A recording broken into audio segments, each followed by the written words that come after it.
Saudara-saudari dan anak-anak yang terkasih dalam Kristus,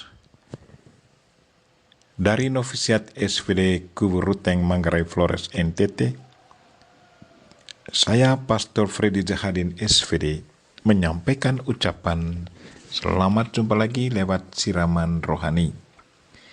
Hari ini Rabu 20 Januari 2021. Injil hari ini diambil dari Markus bab 3 ayat 1 sampai 6. Kita diingatkan supaya selalu memuji dan memuliakan Tuhan lewat kata dan perbuatan kita kepada sesama di setiap hari, termasuk pada hari Sabat. Marilah kita berdoa memohon penerangan Roh Kudus. Dalam nama Bapa dan Putra dan Roh Kudus. Amin. Tuhan dan Allah kami, puji dan syukur kami haturkan kepadamu atas contoh hidup yang sudah Engkau tunjukkan dalam hidup harian kami.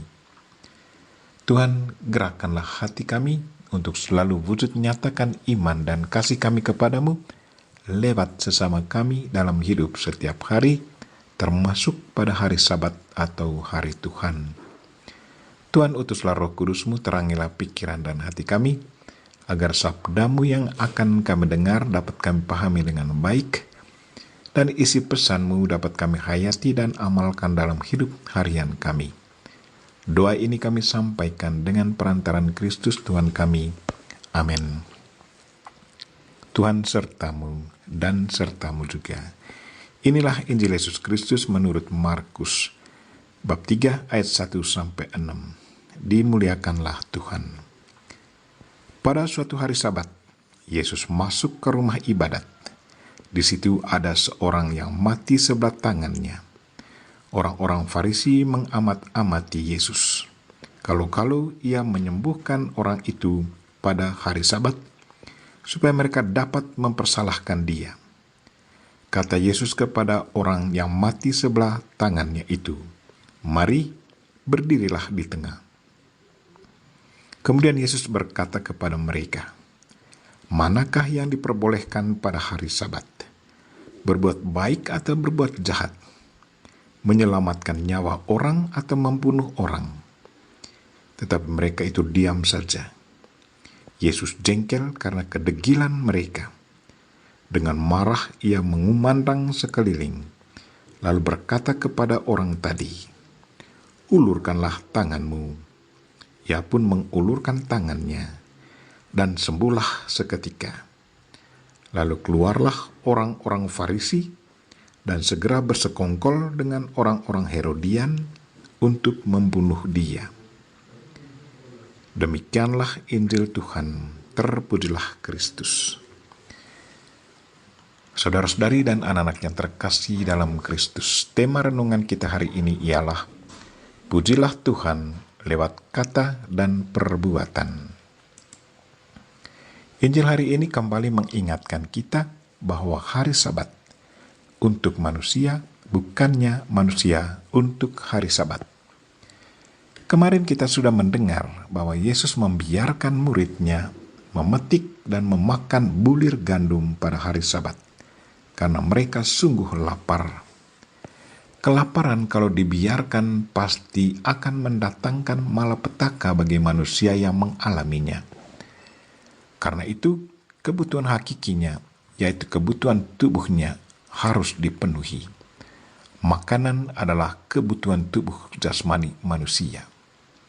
Hari ini, Yesus menyembuhkan orang sakit dalam rumah Tuhan pada hari Sabat. Reaksi orang Farisi dan ahli-ahli Taurat tetap negatif. Mereka tetap menganggap bahwa apa yang diperbuat oleh Yesus Kristus sesungguhnya melawan hukum Tuhan.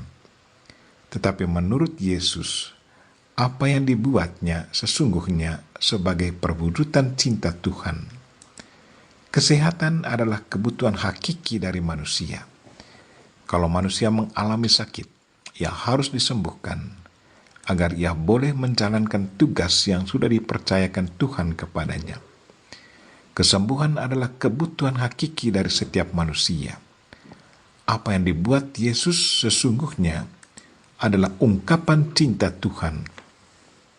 Yesus Kristus pada dasarnya selalu menggunakan standar Tuhan dalam kegiatan hariannya. Tuhan tahu apa yang sangat dibutuhkan manusia. Tuhan sungguh sadar akan kebutuhan hakiki manusia. Sakit harus disembuhkan agar manusia boleh bergerak bebas lagi. Tetapi kalau tidak disembuhkan, itu berarti manusia masih terperangkap oleh penyakit yang membatasi ruang gerak manusia. Terpujilah Kristus yang selalu siap membebaskan manusia dari genggaman si jahat, termasuk penyakit yang menggerogoti tubuh jasmani dan rohani manusia. Saudara-saudari dan anak-anak yang terkasih dalam Kristus, hari Sabat adalah hari Tuhan. Setiap orang yang ikut merayakan hari Sabat atau hari Tuhan sangat diharapkan untuk meneruskan cinta Tuhan kepada sesama yang menderita. Hari Sabat atau hari Tuhan adalah satu kesempatan yang sangat baik bagi orang yang percaya kepada Tuhan untuk mewujudkan imannya dan wartakan kebahagiaan kepada sesama sesudah ia mengikuti perayaan hari Sabat atau hari Tuhan. Pada hari Sabat atau hari Tuhan bukanlah kesempatan untuk mengabaikan orang sakit dan yang lapar. Bukanlah kesempatan untuk mengutuk orang yang bersalah. Sebaliknya, kesempatan untuk membangkitkan semangat mereka yang lesu dan kepastian untuk mereka yang bingung. Kegembiraan bagi mereka yang sedih, kekuatan bagi mereka yang lemah. Marilah saudara-saudari dan anak-anak yang terkasih, gunakanlah standar Tuhan dalam kegiatan harian kita. Kalau kita selalu menggunakan kacamata Tuhan untuk melihat segala sesuatu dalam hidup kita, pasti semuanya akan baik, dan mereka yang hidup bersama kita pun akan merasakan kekuatan kuasa Tuhan keluar dari dalam diri kita. Pujian dan kasih kita kepada Tuhan harus diwujudkan lewat kata dan perbuatan nyata kita kepada saudara-saudari kita setiap waktu, termasuk pada hari Sabat atau hari Tuhan. Kita berdoa semoga Tuhan selalu menguatkan iman kita dan menggerakkan kita untuk selalu sensitif melayani siapa saja yang sangat membutuhkan bantuan kita. Kita mohon Bunda Maria untuk selalu mendoakan kita. Amin. Marilah kita mohon berkat Tuhan. Tuhan sertamu dan sertamu juga. Semoga saudara sekalian dan mereka-mereka yang kita doakan pada hari ini, secara khusus saudara-saudari kita yang lagi sakit dan juga segala aktivitas kita hari ini. Semoga semuanya diberkati Bapa dan Putra dan Roh Kudus.